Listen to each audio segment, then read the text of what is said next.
Hi, it's Nishi. Hope you have a really good day. And today's video, I want to talk about why it often doesn't make sense to set up lots of limited companies. So quite often when you're in business, you'll have new opportunities that come up which you can run as a separate venture in business.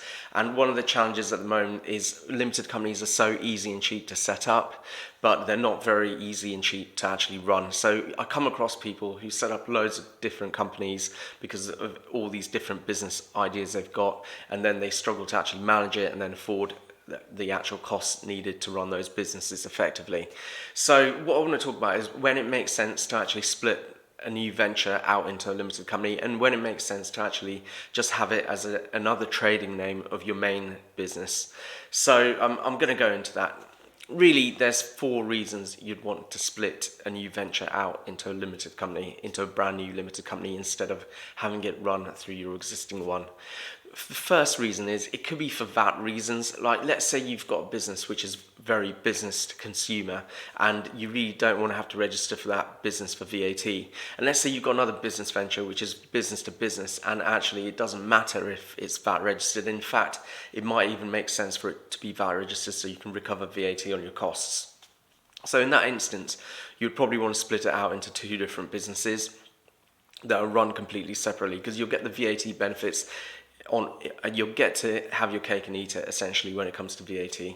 So the second reason is when it comes down to risk. If you've got a really safe, steady business and with a great reputation, and you're doing something new which could potentially damage the reputation, or it could rack up debts, and if it failed, you would have to repay those debts, splitting it out into another company can make a lot of sense, because then if something goes wrong in that business, at least it can't impact your other business which is safe and steady.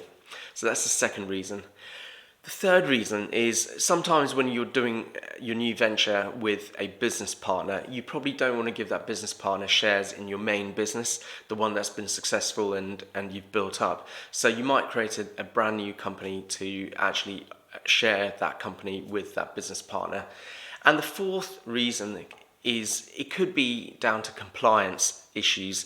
If you're in certain industries, for example, where you are regulated and you've got to go through a load of checks and convince an external body that you're fit to run that business, then quite often that external body may put restrictions on the kind of activities that can be done within that limited company.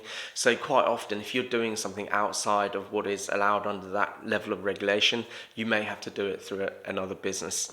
So those are 4 main things I can think of. If you can think of anything else, just do let me know. But it's really important to think about this, because limited companies aren't the cheapest thing in the world to run, and not just about cost, but also they take time and effort. If you've got a good accountant, obviously that time and effort is drastically reduced.